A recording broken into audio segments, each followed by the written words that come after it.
Bon, alors super, victoire du FC Barcelone, super 1-0, on retient que les 3 points. Mais on a perdu Lamine, Cancelo et Eric Garcia qui est maintenant suspendu.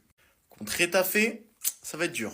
Bon, franchement, dans ce match, il n'y a pas grand-chose à dire. À part que Lamine Yamal a provoqué le penalty, a transformé le penalty et s'est blessé lors de son penalty. Juste ça. Flic, j'ai un message pour toi. Laisse reposer Lamine Yamal. À chaque fois, il joue, mais même pour Pedri, pour d'autres joueurs. Maintenant, comment on va faire? Alors moi, je suis content, on va voir Rooney Bardghji. Mais le problème, c'est que sur ce match-là, il n'a pas été ouf. Et moi, franchement, je l'en veux pas. Parce qu'un joueur qui joue pas, il va pas être bon. C'est juste normal. Bref, apparemment, Lamine Yamal aurait une rupture des ischio-jambiers. Ça sent pas bon. Il me semble que ça, c'est 4 voire 5 semaines. On va dire que c'est vraiment galère. Ce que je retiens aussi, c'est la magnifique passe de Pedri sur Ferran Torres, qui franchement te met un magnifique but. Maintenant, le hors-jeu, il est plus que discutable. Franchement, ça se joue à rien du tout. En plus, c'est dommage parce que sa célébration, elle était émouvante. Pour Maria, une jeune fan du Barça qui est malheureusement décédée d'un cancer, avec sur son maillot marqué "Ta lumière continuera de briller pour toujours en nous, repose en paix Maria". Et Pedri qui a fait une première mi-temps dégueulasse. Enfin, moi, en tout cas, j'ai pas aimé. Mais par contre, la deuxième, elle était vachement meilleure.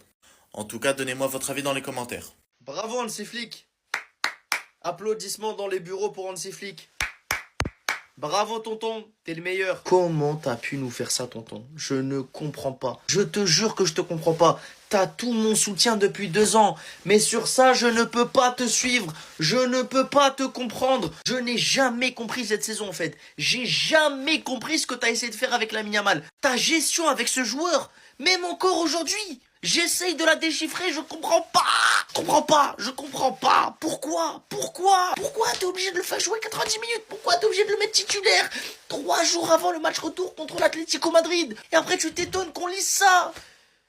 Déchirure. Ça nous parle de déchirure, frère. Bon, je sais pas si c'est vrai, je sais pas si c'est faux, je m'en bats les couilles. Là, je suis dans l'émotion, là. Encore une fois, je me répète.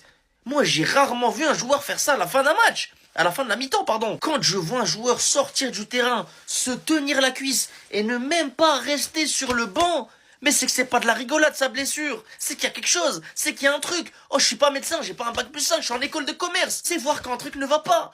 Vous allez pas me faire croire que là, c'est rien du tout. Mais si, c'est quelque chose. Le mec, il est puni. Est-ce qu'il est puni? Pourquoi il a pas le droit de jouer au foot? Pourquoi il a pas le droit de porter le maillot du Barça? Moi, je veux le voir. Moi, je veux le voir jouer au Barça. Je veux le voir tenter des trucs. Je veux le voir faire ses célébrations de Gear 5. Moi aussi, j'aime bien One Piece. Dis, frère, vas-y. Victoire, mais qu'est-ce qu'on s'en bat les couilles de la victoire? J'ai eu une victoire au goût de défaite, frère. Victoire au goût de défaite. Voilà, ça, c'est un bon titre. 23h50. Je suis fatigué, j'ai qu'une envie, les gars, c'est d'aller dormir. Victoire 1-0. S'il y a une chose à retenir, il n'y a rien à retenir. Le match il était catastrophique. Enfin, rappelons un chat un chat. Là, j'avais l'impression de revoir le Barça de Xavi Prime. C'était horrible, les gars. Horrible, une purge. Pas d'autre terme. On va mettre ça sur le compte de la fatigue parce que je vois pas autre chose. Je sais, tu sais, il sait, nous savons, vous savez, ils savent. On sait très bien que ce sera du grade 3. Pourquoi commencer à nous parler en grade 1? On le sait. En tant que Barcelonais, on se connaît tous au village. Ce sera du grade 3. Et s'il y avait un grade 4, j'aurais dit ce serait du grade 4. Voilà. Grande Ferran. Ce soir, il a mis un but.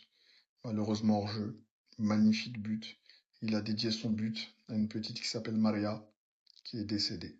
Donc toutes nos pensées vont à sa famille. Grande Ferran ce soir.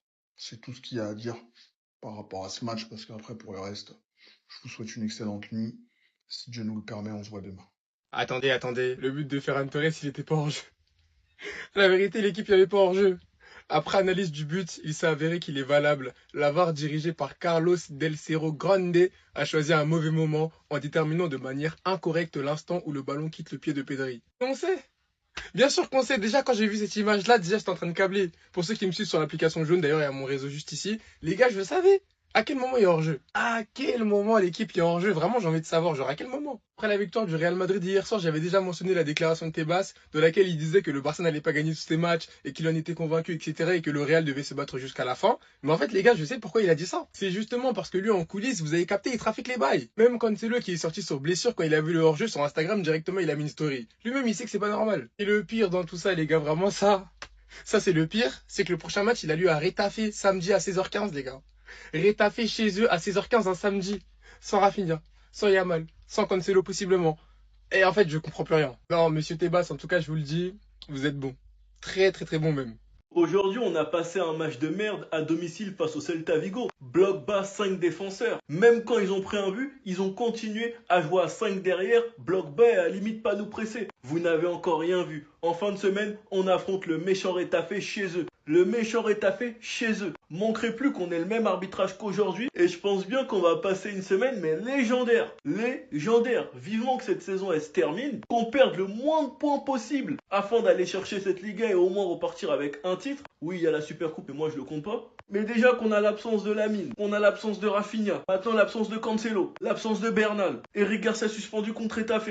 Pedri, il a l'air cramé. Baldé, il a tout approuvé. Rooney Bardi, il est jeté dans le grand bain alors qu'il a quasi pas joué. Ce match face à Retafe, les gars, ça promet. Et peu importe la manière, on doit aller le gagner. On doit sécuriser les points afin que cette saison se termine le plus rapidement possible. Je veux pas de faux pas face à Retafe, pas de faux pas face à Osasuna. Comme ça, même si on part au Classico et on va même jouer Jadon ou KB ou Benbe en pointe et qu'on perd ce match, on s'en fiche. On a 9 points. J'espère faire 0 faux pas avant le Classico. Sinon, vous les gars, vous en pensez quoi? Ramenez-vous sur ta patience, on y. Le monde s'arrête.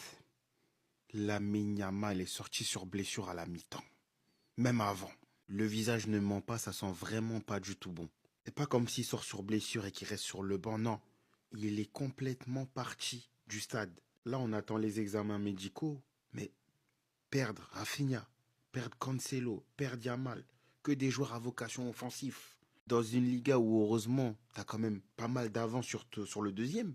Imaginez-vous qu'on serait encore en Ligue des Champions, mardi, mercredi prochain, on serait allé avec quoi? Je suis dépassé. Imaginez-vous qu'on perde la Liga sur ça. Sur le fait que voilà, on n'ait pas assez de joueurs offensifs pour pouvoir concurrencer sur les autres matchs. Vivement que ce soit rien de grave, voilà, que les résultats montrent quelque chose de positif. On a assez souffert cette saison, je trouve. Rooney, on a milité pour toi. C'est malheureux, mais tu dois prouver. Marcus, également.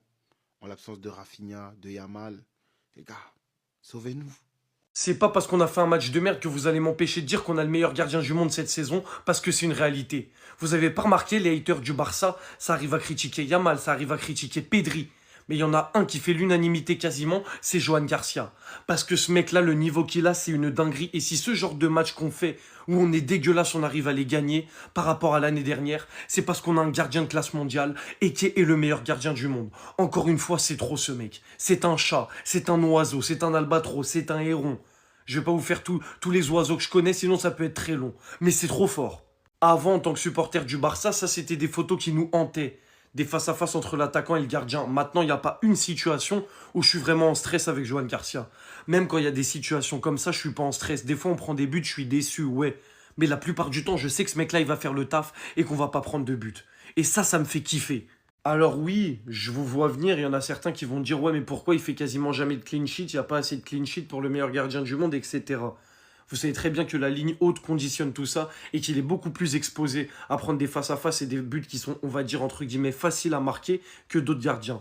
Mais par rapport au nombre de face-à-face, s'il y a bien un gardien où on peut se permettre de jouer ligne haute parce qu'on sait qu'on peut le laisser en face-à-face parce qu'il va faire le travail, c'est Johan Garcia.